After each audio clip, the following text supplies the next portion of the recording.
오늘 말씀의 제목은 하나님의 자녀들이여 꿈을 가져라입니다. 여러분, 우리가 어렸을 때 다 꿈이 있었습니다. 그렇죠? 여러분 어떤 꿈이 있었습니까? 어렸을 때. 저는 어렸을 때 첼로를 했습니다. 초등학교 들어가기 전부터 했어요. 굉장히 오랫동안 했습니다. 근데 제가 초등학교 1학년 담임 선생님한테 이런 얘기를 했다 그러더라고요. 나중에 제가 세계적인 첼리스트가 돼서 우리 어머니를 모시고 전 세계를 다닐 거예요 라고 우리 어머니가 저한테 말씀하시더라고요. 할렐루야. 누구의 꿈인지 모르겠습니다.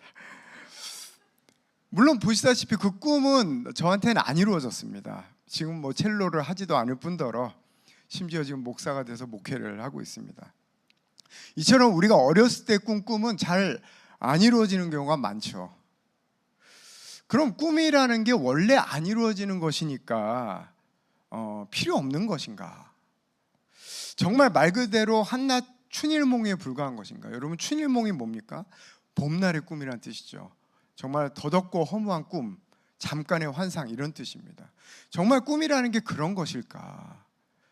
또 지금 이미 다 커버린 우리에게는 꿈이라는 것이 사치일까? 제가 예전에 하남 스타필드를 자주 갔습니다. 왜 갔냐면 그 주한이가 그 숲학교라는 걸 했어요. 남한산성에서.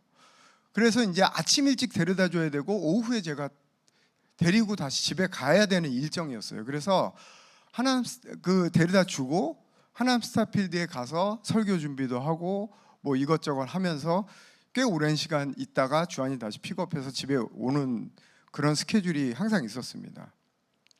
근데 제가 주한이 이제 내려다 주고 스타필드를 가면 한 10시쯤 돼요. 아마 10시에 열 거예요. 스타필드가 제가 알기로는. 오픈 시간에 딱 도착하는데 도착하자마자 이제 거기를 한 바퀴 쭉 돕니다. 이렇게. 왜냐하면 너무 오랜 시간 동안 운전을 했고 허리도 아프고 좀 그렇기 때문에. 근데 너무 좋은 거예요. 아침 시간에 아무도 없고 쾌적하잖아요. 너무 잘 해놨고 너무 좋은 거예요. 그런데 어느 날은 한 바퀴 문득 한 바퀴 이렇게 돌고 있는데 갑자기 이런 생각이 들더라고요. 나는 지금 누군가가 꾼 꿈 속에서 산책하고 있구나.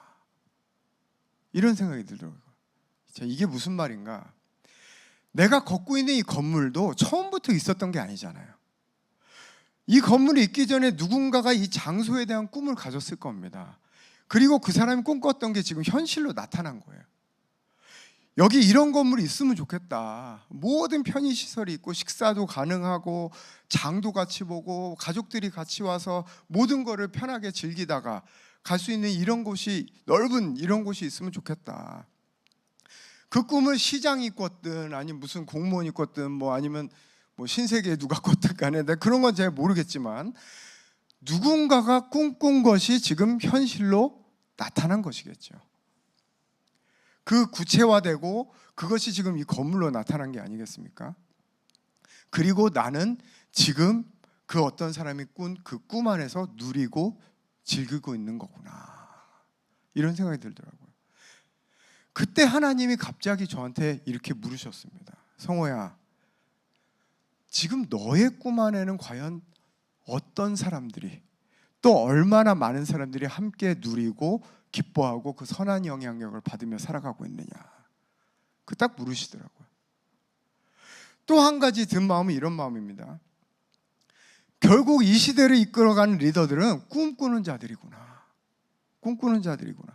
많은 사람들은 꿈꾸는 자들이 꾼 그 꿈 안에서 그 영향력을 받으며 살아가고 있는 거구나. 이 두 가지 생각이 번뜩 들면서 저는 다시 한번 제 삶을 돌아보게 되었습니다. 여러분은 어떻습니까? 여러분은 어떤 꿈이 있습니까? 또 여러분의 꿈 안에는 지금 누가 살고 있습니까? 그 꿈 안에는 누가 어떠한 영향력을 받으며 또 무엇을 누리며 살아가고 있습니까? 제가 지금 하남 스타필드라는 예를 들어서 그렇지 사실 여러분도 지금 다 누군가의 꿈 안에서 살고 있는 거예요. 또 여러분의 꿈이 크든 작든 간에 누군가는 여러분의 꿈 안에서 살고 있는 것입니다. 여러분, 회사도 마찬가지예요. 저는 우리 교회 사업하시는 분들, 우리 회사를 운영하시는 대표들이나 그분들과 얘기하면서, 교제하면서 정말 많은 것들을 배웁니다. 많은 것들을 배워요. 우리 교회에서 사업하시는 분들, 대표들 보면은 원래 금수저여서 저절로 사장된 사람 없습니다. 보면 원래 정말 없는 데서부터 기도하면서 바닥부터 사업을 일으킨 사람들이 대부분이에요. 그리고 그 회사에는 지금도 많은 직원들이 함께 일하고 있습니다. 그 회사 직원들도 어떻게 보면 지금 그 리더들의 꿈 안에 살고 있는 거예요. 그 리더들의 꿈이 현실로 나타나서 그 안에서 영향력을 받으며 그 리더들이 만든 문화 안에서 또 재정적인 활동도 하면서 살아가고 있는 것입니다. 여러분, 그럼 회사만 그럴까요? 아닙니다. 가정도 마찬가지예요. 가정. 여러분, 우리 교회에 아직 결혼하지 않은 분들이 많이 계십니다. 여러분은 어떤 꿈을 가지고 계십니까? 어떤 가정을 꿈꾸고 계십니까? 저는 특별히 미혼인 우리 교인들과 1대1 할 때면 제가 항상 조언하는 얘기가 있어요. 어떤 남자를 만날까, 어떤 여자를 만날까 꿈꾸지 말고 어떤 가정을 이룰까를 꿈꿔라. 어떤 가정을 이룰까. 왜냐? 하나님이 꿈이 바로 가정이었기 때문입니다. 여러분, 부부 각자가 하나님의 사랑으로 온전히 채워받고 그 사랑을 서로에게 흘려보냄으로써 완전히 하나님 안에서 하나 되는 과정, 그것이 바로 태초부터 하나님이 가지신 꿈이었어요. 그래서 하나님이 아담이 여자를 굳이 구하지도 않았는데 혼자서 막 이렇게 생각한 거예요. 독처하는 것이 좋지 않다 이러면서 갑자기 하와를 만들어 주신 겁니다. 왜? 하나님의 꿈이 가정이었기 때문이에요. 여러분, 우리도 마찬가지입니다. 우리도 하나님 안에 있는 가정을 꿈꿔야 합니다. 그때 여러분이 하나님의 눈으로 상대방을 발견할 수 있는 거예요. 그 하나님이 꿈꾸는 가정에 걸맞는 사람, 그 사람을 볼 수 있는 눈이 열리게 되는 것입니다. 그런 눈이 열리기를 축원합니다. 여러분, 또 여러분이 만드신 작품도 마찬가지입니다. 작품이라고 해야 될까요? 여러분이 어떤 작품을 만든다든지 미디어를 만든다든지 컨텐츠를 만든다든지 할 때에 그건 역시 그 사람의 꿈이 현실로 나타난 것입니다. 그리고 많은 사람들이 그 꿈 안에서 깃들며 그 영향을 받으며 살아가게 되는 것입니다. 꼭 눈에 보이는 것만 꿈이 이루어지는 것이 아닙니다. 또 저는 교회도 마찬가지라고 생각합니다. 교회도. 그 교회 목사가 그리고 그 교회 리더들이 함께 꿈꾸는 교회, 그 교회 공동체가 현실이 되어서 그 안에서 많은 사람들이 와서 쉬기도 하고 또 이곳에 와서 울기도 하고 웃기도 하면서 그 선한 영향력 안에 깃들게 되는 것이죠. 여러분, 이처럼 우리 모두는 누군가의 꿈 안에서 또 우리가 꾼 꿈이 누군가에게 영향을 주면서 살아가고 있는 것입니다. 그래서 마태복음 13장 31절에서 32절에 이렇게 말씀하십니다. 우리 같이 한번 읽어보겠습니다. 시작. 또 비유를 들어 이르시되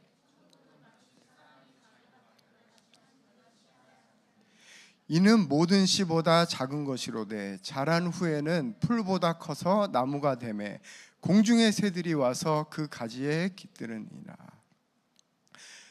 여러분, 여기서 나오는 겨자씨 한 알이 뭡니까? 바로 천국이라고 말합니다.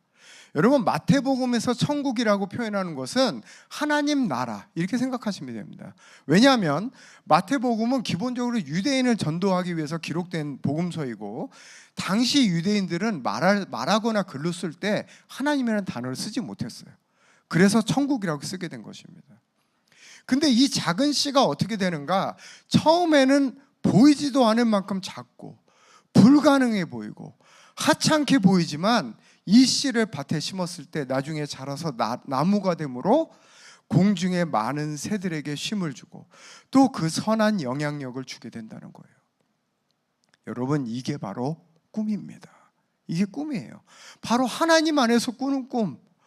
그 꿈이 처음에는 작아서 보이지도 않고 불가능해 보이고 하찮게 여겨지지만 나중에는 그 꿈이 이루어질 때는 수많은 사람들이 그 꿈 안에서 함께 누리고 쉼을 얻고 그 영향을 받으면서 살아가게 된다는 거예요. 여러분, 이처럼 모든 것은 꿈꾸는 자로부터 시작되는 것입니다. 청년들이여 야망을 가져라. Boys be ambitious. 여러분 들어보셨을 겁니다. 원래 윌리엄 스미스 클라크라는 박사가 삿포로 농학교, 지금 홋카이도 대학이라고 합니다. 여기를 떠나면서 학생들에게 남긴 말이라고 해요. 한국에서는 이렇게 번역되었습니다. 청년들이여 야망을 가져라. 또는 청년들이여 꿈을 가져라. 여러분, 이 시간 저도 여러분에게 이렇게 선포합니다. 여러분, 꿈을 가지시기를 예수 그리스도의 이름으로 축원합니다. 우리는 꿈이라는 것은 원래 안 이루어지는 것이라고 생각하기 때문에 아예 꿈을 꾸지 않았어요. 그러나 우리가 누구입니까? 우리는 하나님의 자녀입니다. 여러분, 지금 이 세상에는 하나님 안에서 꿈꾸는 자들이 일어나야 할 때입니다. 그래서 많은 사람들이 하나님의 자녀들의 꿈 안에서 깃들고 그 안에서 살게 해야 하는 것입니다. 그 영향력 안에서 살게 해야 하는 것입니다. 그것이 여러분의 가정이든 여러분의 직장이든 여러분의 교회든 간에 많은 사람들이 바로 여러분이 하나님 안에서 꾼 그 꿈의 영향을 받아 그 꿈 안에 깃들고 그 꿈을 누리며 살아가게 해야 하는 것입니다. 그래서 성경에서도 이렇게 말씀하십니다. 우리가 잘 아는 말씀, 히브리서 11장 1절에 믿음은 바라는 것들의 실상이요 보이지 않는 것들의 증거다. 여러분, 믿음은 바라는 것들의 실상, 이게 뭡니까? 이게 바로 꿈이에요. 이게 꿈을 가지라는 것입니다. 또 잠언 29장 18절에 이렇게 말씀하세요. 우리 같이 한번 읽어보겠습니다. 시작.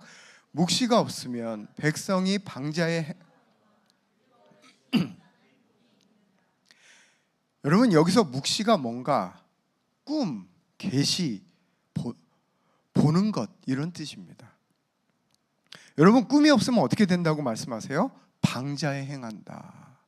여러분, 방자에 행한다라는 것을 헬라어 원어로 보면 풀어놓다, 이런 뜻이 있어요. 풀어놓다. 즉 세상이 흘러가는 대로 자기 자신을 풀어놓는다는 뜻이에요. 여러분, 마치 물이 흘러가는 대로 모든 것이 다 떠내려가는 것처럼 우리도 꿈이 없으면 세상 풍조에 따라 이리 떠내려가고 저리 떠내려가게 된다는 것입니다. 그래서 그 뒤에 이렇게 말씀하시는 거예요. 율법을 지키는 자는 복이 있느니라. 왜? 율법을 지킨다는 게 무슨 뜻이에요? 율법을 지킨다는 것은 하나님의 뜻을 따름으로 세상을 역행한다는 뜻입니다. 즉 하나님 안에서 꿈을 가진 사람은 세상을 따라 사지 않고 날마다 하나님의 뜻을 따라 세상을 역행하며 살아가게 된다. 여러분, 이게 바로 킹덤 빌더 아니면 누구겠습니까? 이 세상을 이끌어가는 킹덤 빌더, 바로 그 킹덤 빌더가 꿈꾸는 자 아니겠습니까? 여러분, 우리 교회는 킹덤 빌더를 세우는 교회입니다. 킹덤 빌더는 하나님 안에서 꿈꾸는 자들입니다. 그 결과 세상을 역행하는 자들인 줄 믿습니다. 어떤 분이 이렇게 얘기할 수 있어요. 나는 이제 나이가 있는데 이제 와서 무슨 꿈이냐. 여러분, 우리 요에서 2장 28절 같이 한번 읽어볼까요? 시작. 그 후에 내가 내 영을 만민에게 부어주리니 너희 자녀들이 장래의 일을 말할 것이며 너희 늙은이들이 꿈을 꾸며 너희 청년들이 이상을 볼 것이며. 할렐루야. 우리 교회는 늙은이들이 없습니다. 없습니다. 여러분, 하나님 안에서 꾸는 꿈은 나이가 상관없음을 깨달으시기를 축원합니다. 우린 늙어도 꿈꿀 수 있는 자예요. 늙어도 꿈꾸는 자들입니다. 자, 그렇다면 꿈을 꾸는 자를 성경에서 우리 같이 한번 찾아봅시다. 여러분, 꿈꾸는 자 하면 누가 생각납니까? 네, 바로 생각나는 사람 한 명 있습니다. 요셉입니다. 요셉. 여러분, 요셉은 야곱의 12아들 중에 11번째로 태어났습니다. 그런데 사실 야곱의 가정은 온전한 가정이 아니었어요. 아시다시피 야곱에게는 두 아내가 있었고 또 두 명의 여종이 있었습니다. 그리고 그 각기 다른 어머니에게서 12아들이 태어난 거예요. 그러니까 얼마나 이 가정에 문제가 많았겠습니까? 더 큰 문제는요, 야곱이 대놓고 아들들을 편애한 것입니다. 특히 야곱이 사랑한 아내가 누구였는가? 라헬이었어요. 라헬. 그래서 야곱이 이 라헬에게서 태어난 아들들, 바로 요셉과 베냐민이죠. 그래서 요셉과 베냐민만 편애했어요. 그래서 우리 성경에 보면 뭐라고 나옵니까? 요셉에게만 채색 옷을 입혔습니다.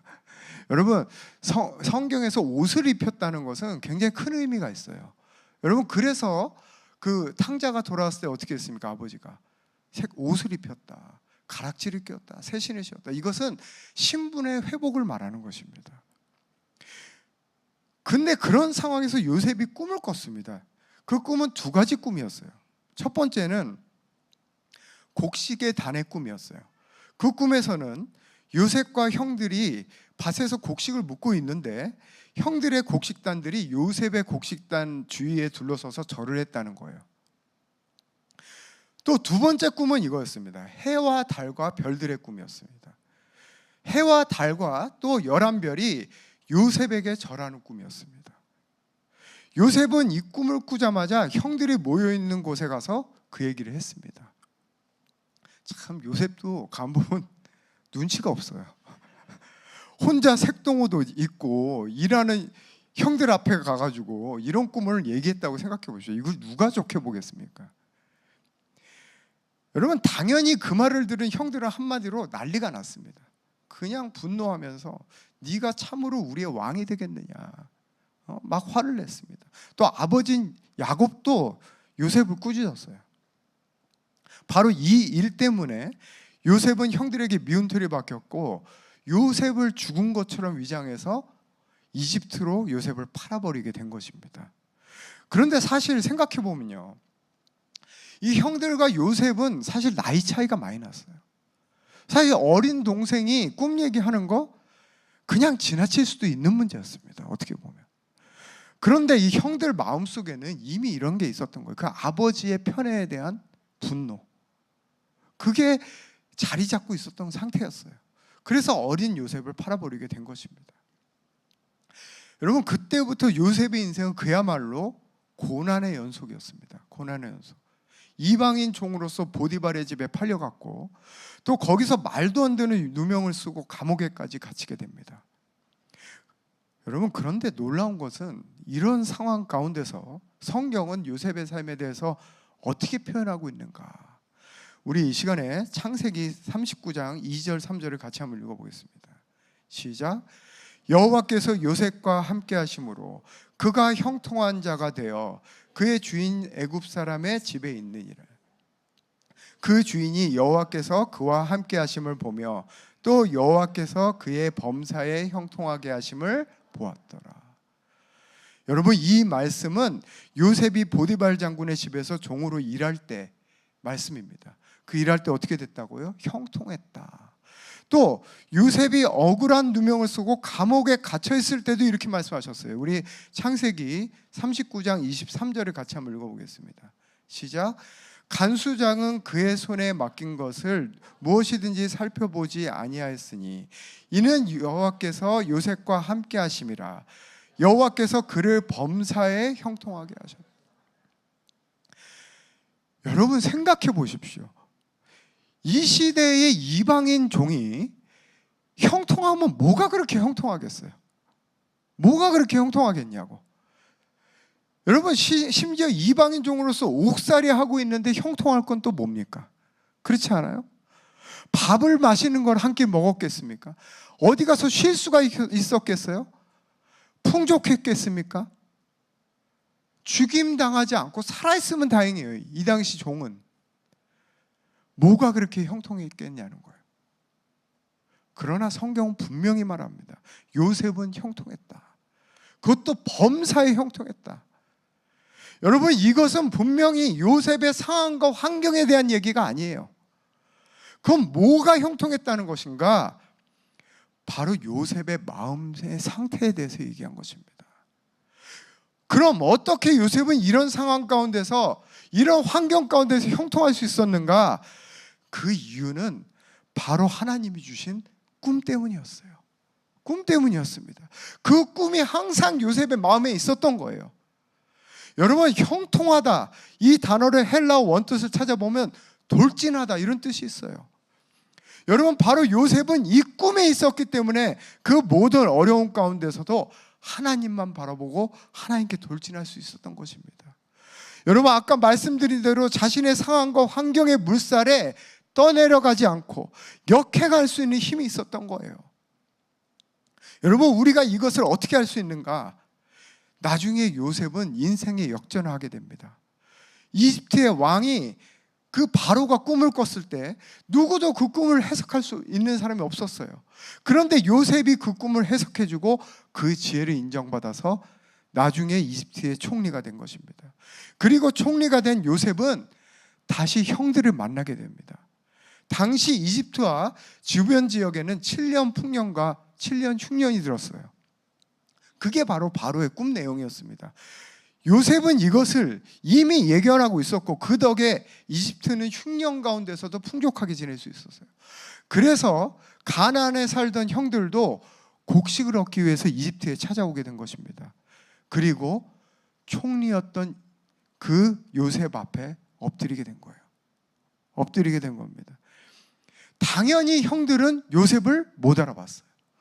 그런데 요셉은 형들을 한눈에 알아봤습니다. 여러분, 그럼에도 불구하고 요셉은 그 자리에서 자신이 동생이라고 밝히지 않았어요. 왜 그랬을까요? 왜 그랬을까요? 어떻게 보면 정말 오랫동안 기다렸던 순간 아닙니까? 그렇게 오랫동안 혼자 이방인으로서 외국에 살면서 가족이 보고 싶지 않았겠어요? 또 형들을 만나면 한번 물어보고 싶지 않았겠어요? 왜 그렇게 했냐고. 그런데 어떤 이유로든 요셉은 자신이 동생인 걸 밝히지 않았어요. 왜 그랬을까요? 왜냐하면 형들이 오긴 왔는데 지금 총리인 자기 앞에서 엎드려 절하고 있는 사람이 몇 명인가? 10명이었기 때문이에요. 10명이었기 때문입니다. 자, 이게 무슨 말인가? 요셉은 그 오랜 시간 동안 하나님이 주신 꿈을 한 번도 잊지 않았다는 거예요. 한 번도. 여러분, 아까 그 요셉이 꿨던 그 꿈을 기억하십니까? 그 단이 요셉에게 전하고 그 요셉의 단에게 절하고 별이 요셉에게 절할 때 그 별이 몇 개였어요? 11개였잖아요. 11개였잖아요. 그래서 요셉은 아직 자신의 꿈이 이루어지지 않았다는 것을 알았던 것입니다. 사실 나는 요셉의 위대함이 여기 있다고 생각해요. 여러분, 물론 어려운 상황 가운데서 꿈을 가지고 이겨내는 것도 대단한 것이지만 모든 것이 편안하고 하나님 뜻대로 모든 것이 잘 돼갈 때 그때 하나님의 때를 기다릴 수 있는 영성. 여러분, 우리는 보통 어떻게 합니까? 성급하게 하나님의 뜻이라고 믿고 결정할 때가 얼마나 많습니까? 요셉은 그러지 않았습니다. 하나님이 주신 꿈이 정확하게 이루어질 때까지 기다린 거예요. 여러분, 그렇다면 우리가 꿈꾸는 자 요셉을 통하여 배울 수 있는 것이 무엇입니까? 첫 번째는 꿈은 구체적으로 그려야 합니다. 구체적으로 그려야 돼요. 많은 사람들이 하나님이 주시는 꿈을 가지고 살지만 그냥 모호하게만 꿈꾸며 살아갑니다. 여러분, 요셉은 그러지 않았습니다. 하나님이 요셉에게 꿈을 주셨을 때가 17살 때였어요. 그런데 요셉이 총리가 된 게 30세였습니다. 그리고 형들을 만났을 때가 거의 40세 때쯤 됐을 때예요. 그런데 요셉은 20년이 지났어도 하나님이 주신 꿈을 정확하게 구체적으로 그릴 수 있었습니다. 여러분, 형들의 단이 자신에게 절하는 꿈, 그리고 해와 달, 여러분, 여기서 해와 달이라는 것은 어머니와 아버지를 말하는 겁니다. 그리고 11별, 즉 11명의 형제들이 자신에게 절하는 그 꿈을 단 한 번도 잊지 않았기 때문에 정확한 하나님의 때를 분별할 수 있었던 것입니다. 여러분, 하나님이 주신 꿈이 있으십니까? 그렇다면 그 꿈을 구체적으로 그리고 계십니까? 많은 사람들이 하나님이 주신 꿈을 가지고 살지만 그냥 모호한 꿈만 가지고 살아갑니다. 그러나 그렇게 해서는 하나님의 때, 또 하나님의 행하심을 우리가 알 수 없어요. 하나님이 주신 꿈이 있다면 성령 안에서 계속 꿈을 꾸시고 떠오르는 것마다 구체적으로 그리십시오. 또 노트에 적으십시오. 그림도 그려보십시오. 구체적으로 계속 그리다 보면 언젠가 성령께서 우리를 그 꿈을 향하여 인도하고 계심을 발견하게 되는 것입니다. 여러분, 우리 노트 쓰는 그 노트는 꿈의 노트가 돼야 돼요. 여러분, 다른 사람이 보는 것도 아니지 않습니까? 마음껏 성령 안에서 여러분의 꿈을 그리십시오. 자유롭게 적으십시오. 두 번째, 하나님이 주신 꿈은 하나님이 이루신다는 거예요. 하나님이 이루신다. 요셉은 하나님이 주신 꿈을 꾸었지만 정작 자신의 인생은 정반대로 흘러갔습니다. 그 가운데서 요셉은 어떤 생각을 했을까요? 내가 비록 지금 이렇게 힘들고 형들 때문에 이렇지만 내가 언젠가는 그 꿈이 이루어져서 형들이 나한테 절하는 그런 위치가 될 거야. 여러분, 요셉이 이렇게 이악 물고 버텼을까요? 저는 그렇게 생각하지 않습니다. 그냥 요셉은 하나님이 주신 그 꿈을 심중에 심고 그것을 품고 살아가되 하나님 안에서 매일을 살아간 거예요. 즉 지금 이 순간을 살아간 겁니다. 지금 이 순간 여호와께서 요셉과 함께 하심으로. 이게 무슨 말입니까? 이게 무슨 말이에요? 요셉은 지금 이 순간 매 순간 하나님 안에 거하는 것에 집중했다는 말입니다. 그때 하나님께서 그 삶을 인도하시고 하나님이 친히 그 꿈을 이루신 것입니다. 여러분, 가끔 꿈을 가진 사람 보면요, 무서울 때가 있어요. 무서워질 때가 있어요. 꿈을 가지면 자신의 목적을 위해서 수단과 방법을 가리지 않는 것 같은 느낌.